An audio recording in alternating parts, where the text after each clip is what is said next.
Hey students, this short video is to just give you some ideas about how you can create components for your device using TinkerCAD.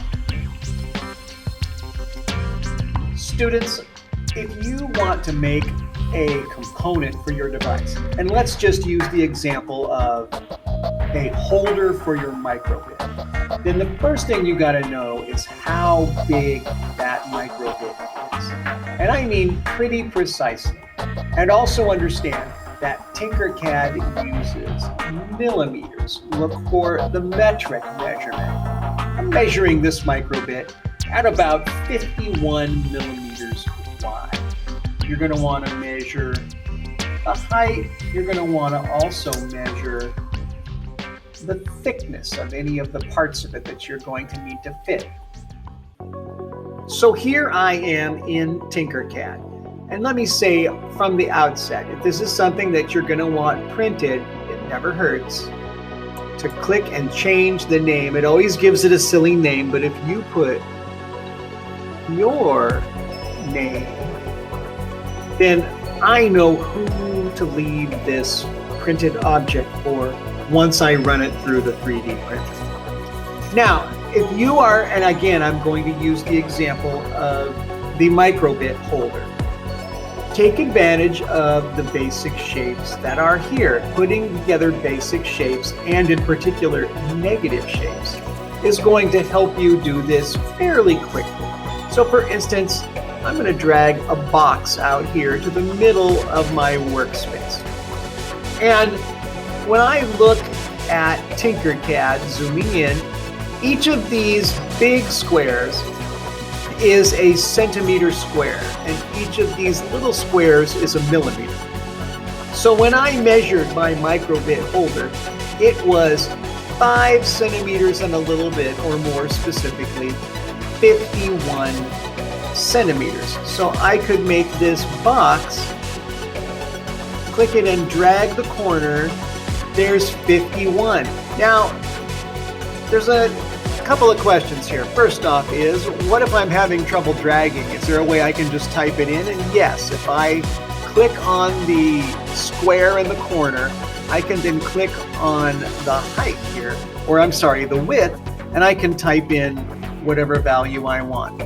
My second question is, if this plastic piece I'm going to print is exactly the same size as my microbit, then it's probably not going to be big enough to hold my microbit. So I'm going to want a little bit of wiggle room, a little bit of space, maybe a millimeter or two, where it could shift side to side. And then I'm also going to want thickness of the walls of my holder, and I'm going to give it a couple millimeters for that.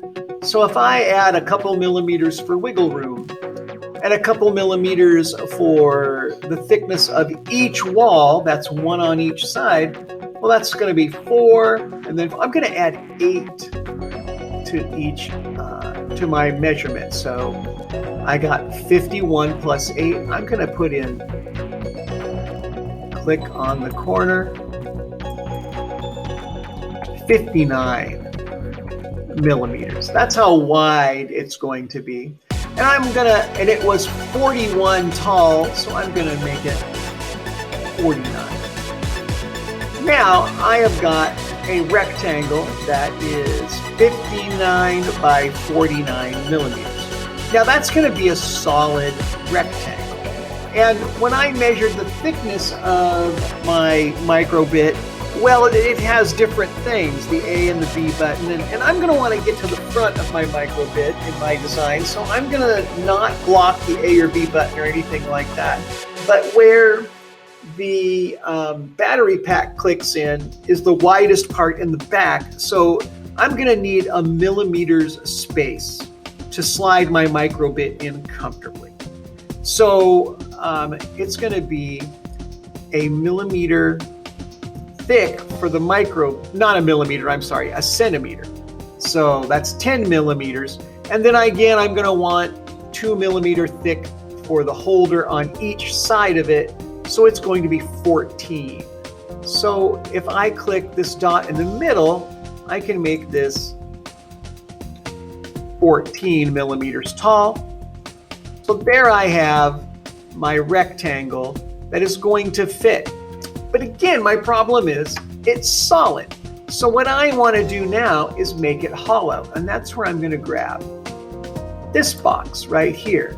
This one with the gray with the stripes is an empty shape. Now here's the tricky part. If I bring it in the middle here, it's just going to make a hole. And if I look at it from the top, I adjust right over here, it's going to go right through to the bottom. I want a solid back to my holder.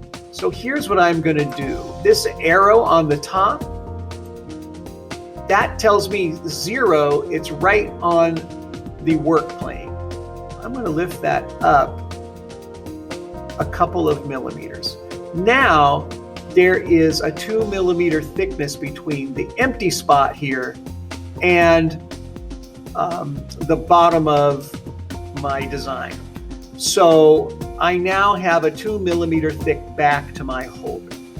So what I want to do now is size it, and I am going to give myself 2 millimeters all the way around.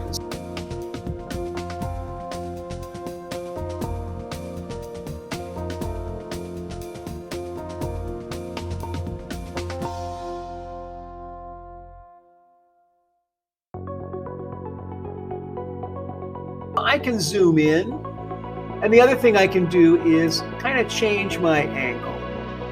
And then I can use the arrow keys to scooch things. By the way, right now it's scooching it 1 millimeter at a time. I can make it so it scooches it 1/4 of a millimeter at a time, or even 1/10 of a millimeter at a time. And now, the only other thing I need to do is adjust the height. It's the hole that I want to be 10. Now, that is inside at 10 millimeters. Now, that's highlighted. I can hold the Shift key, grab the outside, and group it together. Now I've got a hollow box. Now you're going, but mister, how do I get the microbit in there? You've got it all sealed up. And you're right, I do. That now is where I'm going to go ahead and start adding other rectangles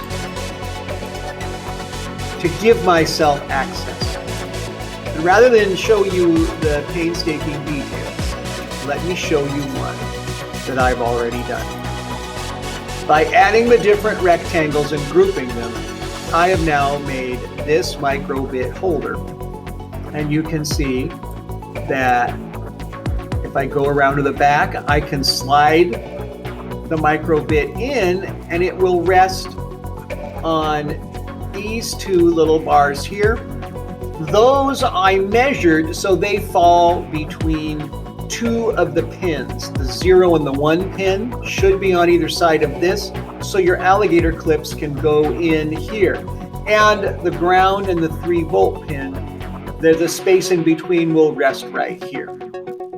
I made these little notches so that I could stick a pin through these into cardboard or whatever, and then of course my power cable and my data cable can come out the top if needed.